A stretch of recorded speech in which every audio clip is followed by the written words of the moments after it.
Hello दोस्तों, आप सभी को जय मसीह की स्वागत करते हैं आज फिर से एक और नए वीडियो में। दोस्तों, आज का वीडियो आप सभी मसीह भाई बहनों के लिए बहुत ही खास होने वाला है।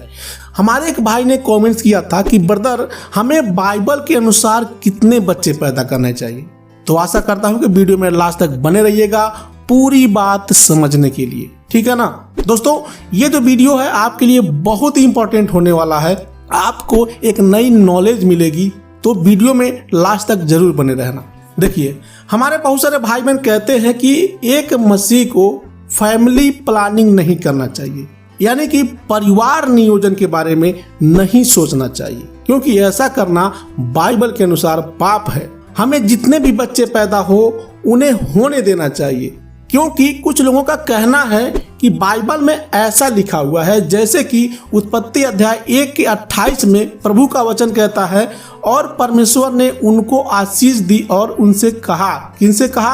आदम और हव्वा से, फूलों फलों और पृथ्वी में भर जाओ और उसको अपने बस में कर लो।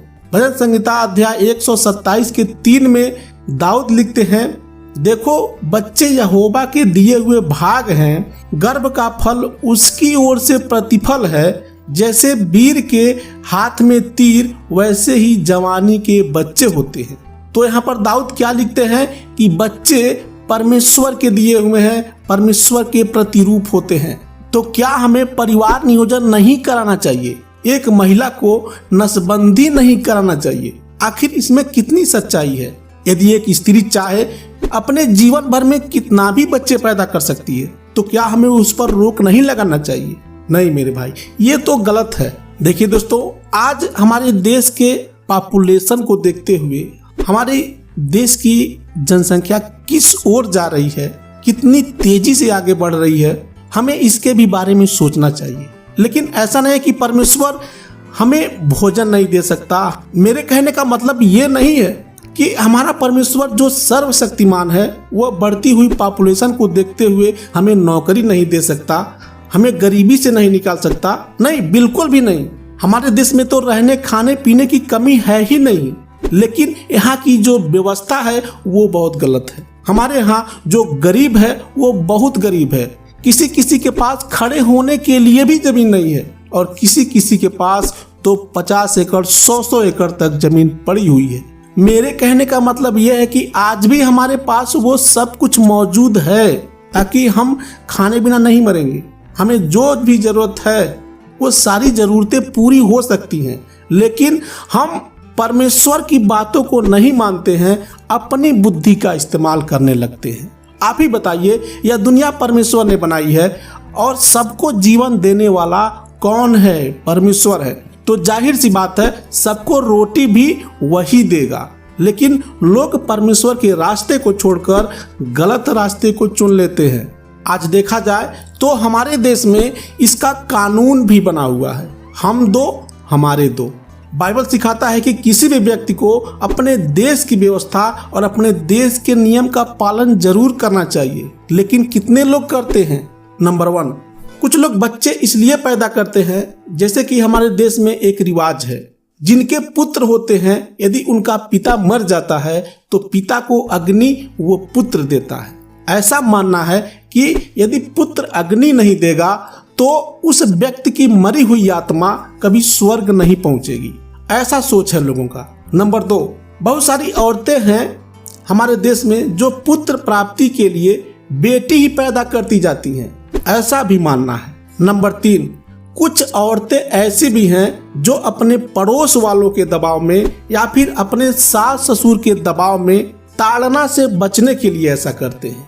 आज भी बहुत सारी ऐसी औरतें हैं जिनकी बहू यदि लड़की पैदा कर देती है तो उसको समाज में हीन भावना से देखा जाता है।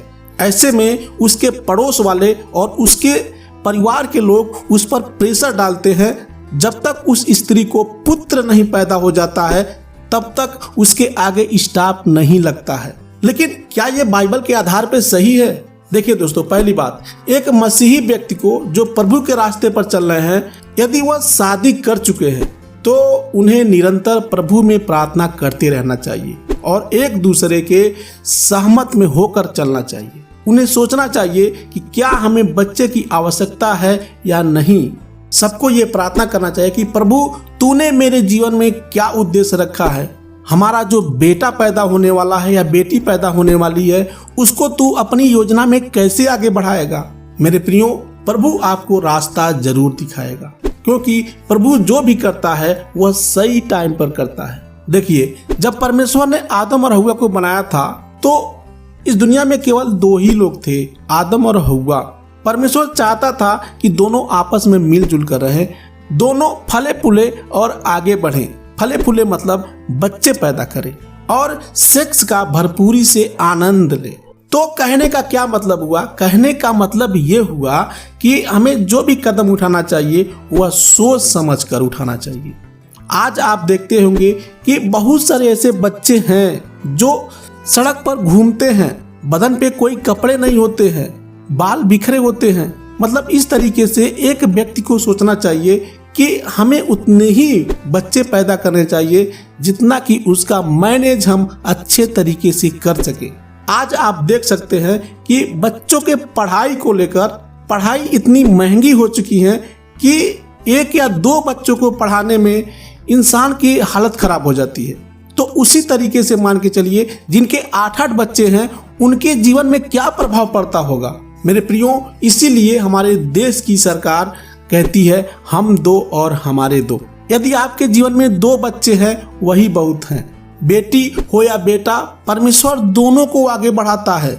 बहुत सारे लोगों का कहना होता है कि यदि बेटी पैदा हो जाएगी तो उसके लिए बहुत सारे दहेज इकट्ठे करने पड़ेंगे, उसके बहुत सारे खर्चे भी होते हैं। लेकिन मेरे प्रियो, यदि आपका बेटा है तो उस पर खर्चे नहीं पड़ते हैं। आज विश्व भर में बेटियां इतनी आगे बढ़ रही हैं, याद रखिएगा जितनी बेटियां आपके लिए कर सकती हैं उतना एक बेटा कभी नहीं कर सकता है। आपकी एक ही बेटी है, उसको अच्छा संस्कार दीजिए और प्रभु के वचन में आगे बढ़ाइए। ये मेन पॉइंट है मेरे प्रियो। आज आप देखते होंगे कि बहुत सारी बेटियां हैं जो रास्ते भटक जाती हैं। क्यों? क्योंकि उनको परमेश्वर का वचन नहीं दिया गया। वो कभी उस परमेश्वर के बारे में जान नहीं पाई जो परमेश्वर पवित्र है और हमें भी पवित्र रहना सिखाता है। तो आशा करता हूं कि आज का वीडियो आपको अच्छा लगा होगा। मिलते हैं कल फिर अगले वीडियो में। तब तक के लिए आप सभी को हमारे प्रभु यीशु मसीह के नाम में जय मसीह की।